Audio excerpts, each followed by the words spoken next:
Hello दोस्तों, आज के इस क्लास में हम लोग चुनाव आयोग अर्थात इलेक्शन कमीशन का अध्ययन करेंगे और प्रत्येक लोकतांत्रिक देश के लिए चुनाव आयोग का एक विशेष महत्व है। वह किस प्रकार से लोकतांत्रिक देश में चुनाव कराता है तथा उसके अन्य कौन कौन से कार्य हैं, इसके संबंध में हम लोग इस क्लास में अध्ययन करेंगे। सबसे पहले देखते हैं कि भारत का निर्वाचन आयोग क्या होता है। भारत का निर्वाचन आयोग, जिसे चुनाव आयोग के नाम से भी जाना जाता है, यह एक स्वायत्त संवैधानिक निकाय है जो भारत में संघ और राज्य चुनाव प्रक्रियाओं का संचालन करता है। यह देश में मुख्य रूप से लोकसभा, राज्यसभा, राज्य की विधानसभाओं, राष्ट्रपति, उपराष्ट्रपति का चुनाव का संचालन करता है। इसके बाद से इसकी हम पृष्ठभूमि देखते हैं कि वास्तव में ये कब से कैसे कार्य कर रहा है। भारतीय संविधान का भाग जो 15 है वह चुनाव से संबंधित है, जिसमें चुनाव के संचालन के लिए एक आयोग की स्थापना करने की बात कही गई है। तो अगर आपसे प्रश्न पूछा जाता है कि निर्वाचन आयोग का उल्लेख हमारे संविधान के किस भाग में है, तो भाग नंबर 15 में। चुनाव आयोग की जो स्थापना हुई थी वह 25 जनवरी 1950 को हुआ था। संविधान के अनुच्छेद 324 से लेकर के 329 तक चुनाव आयोग और सदस्यों की शक्तियां, कार्य, कार्यकाल, पात्रता आदि के संबंध में उल्लेख किया गया है। तो इस तरह से भाग 15 और अनुच्छेद 324 से लेकर के 329 तक निर्वाचन आयोग के संबंध में उल्लेख किया गया है। इसके बाद से हम लोग संविधान में चुनाव से संबंधित जो महत्वपूर्ण अनुच्छेद मैंने अभी आपको बताया कि 324 से 329 तक इसका उल्लेख है, एक एक को हम लोग देखते हैं। 324 में मुख्य रूप से चुनाव आयोग में चुनावों के लिए निहित दायित्व, निरीक्षण, निर्देशन और नियंत्रण का उल्लेख किया गया है। अर्थात चुनाव आयोग चुनाव से संबंधित निरीक्षण, निर्देशन और नियंत्रण का काम करते हैं। अनुच्छेद नंबर 325 में कहा गया है कि धर्म, जाति, लिंग के आधार पर किसी भी व्यक्ति विशेष को मतदाता सूची में शामिल न करने अथवा इसके आधार पर मतदान के लिए अयोग्य नहीं ठहराया जा सकता है। तो 325 में इसका उल्लेख है। उसके बाद से हम देखते हैं 326 में किसका उल्लेख किया गया है। तो 326 में वयस्क मताधिकार का उल्लेख है, यानी कि पहले मतदाता की न्यूनतम जो आयु हुआ करती थी वह 21 वर्ष हुआ करती थी, परंतु 1989 के अर्थात 61वें संवैधानिक संशोधन के तहत इस न्यूनतम आयु 21 वर्ष को घटा करके 18 वर्ष कर दिया गया। अर्थात वर्तमान में जिस स्त्री या पुरुष की आयु 18 वर्ष है वह मतदान कर सकता है।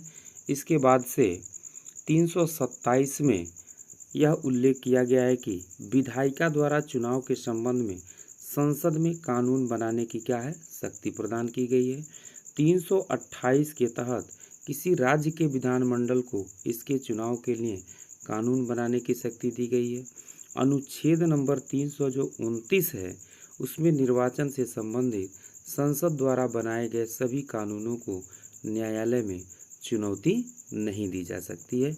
इस प्रकार से अनुच्छेद नंबर 324 से लेकर के 329 तक हम लोगों ने देखा कि चुनाव से संबंधित किस बातों का उल्लेख किया गया है।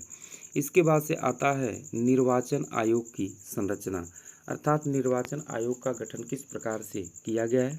इसमें निर्वाचन आयोग में मूलतः केवल एक सदस्य आयुक्त का प्रावधान था। अर्थात 50 में जब इस निर्वाचन आयोग का गठन हुआ था उस समय एक चुनाव आयुक्त हुआ करते थे, परंतु राष्ट्रपति महोदय के द्वारा एक अधिसूचना के जरिए 16 अक्टूबर 1989 को 3 सदस्यीय बना दिया गया था।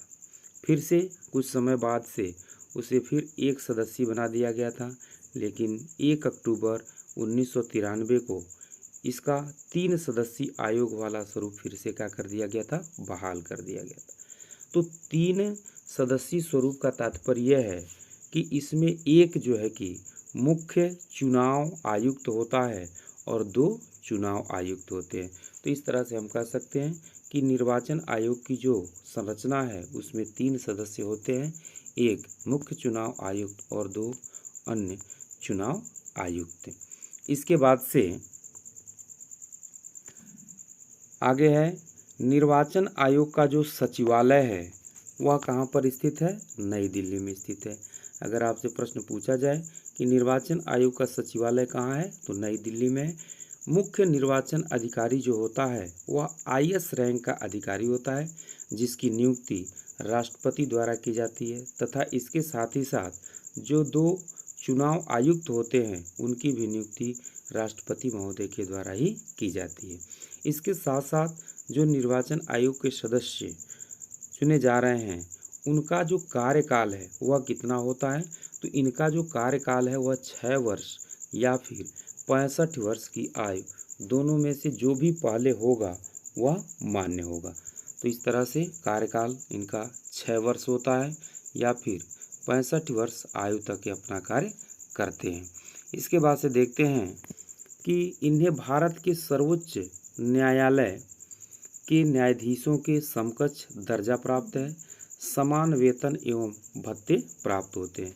अर्थात सर्वोच्च न्यायालय के न्यायाधीशों को जो भी सुविधाएं प्रदान हैं उसी तरह से इनको भी वह सुविधाएं प्रदान होती हैं, उन्हीं के समान वेतन भी इनको प्रदान किया जाता है।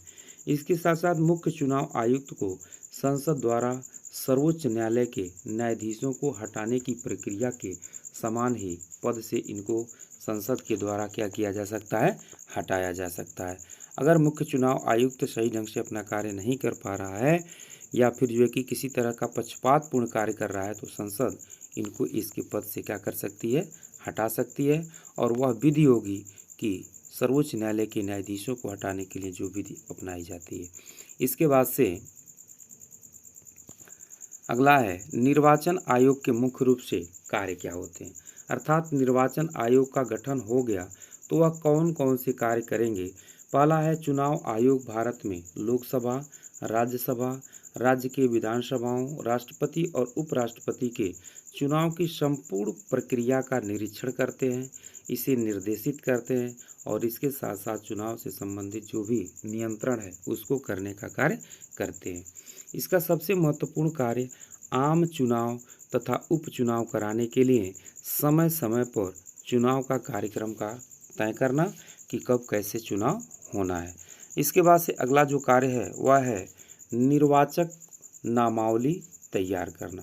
अर्थात जो भी मतदाता हैं उन मतदाता का सूची तैयार करना कि कौन कौन से व्यक्ति मतदान करेंगे। इसके साथ साथ मतदाता पहचान पत्र जो होता है वह भी निर्वाचन आयोग के द्वारा जारी किया जाता है। इसके बाद से यह मतदान एवं मतगणना केंद्रों के लिए स्थान का चयन करते हैं, मतदाताओं के लिए मतदान केंद्र तैयार कराते हैं, मतदान एवं मतगणना केंद्रों में सभी प्रकार की आवश्यक जो वस्तुएं होती हैं उसकी व्यवस्था करना एवं अन्य कार्यों का क्या करते हैं? प्रबंध करते हैं। तो इस तरह से निर्वाचन से संबंधित सभी जो प्रक्रिया होती है उस प्रक्रिया का कार्य इस निर्वाचन आयोग के द्वारा किया जाता है। इसके साथ साथ यह राजनीतिक दलों को मान्यता प्रदान करता है, उनसे संबंधित विवादों को निपटाने के साथ ही उन्हें चुनाव चिन्ह आवंटित किया जाता है। इसके बाद से अगला काम है निर्वाचन के बाद अयोग्य ठहराए जाने के मामले में आयोग के पास संसद और राज्य विधानसभाओं के सदस्यों की बैठक हेतु सलाहकार क्षेत्राधिकार भी उपस्थित है। अर्थात निर्वाचन से संबंधित कोई अयोग्यता ठहराया जाता है तो इस स्थिति में यह सलाहकार के रूप में भी कार्य करते हैं। इसके बाद से अगला जो प्रमुख कार्य है वह है यह राजनीतिक दलों और उम्मीदवारों के लिए चुनाव में आदर्श आचार संहिता जारी करता है ताकि कोई अनुचित कार्य न करे या सत्ता में मौजूद लोगों के द्वारा शक्तियों का दुरुपयोग न किया जाए।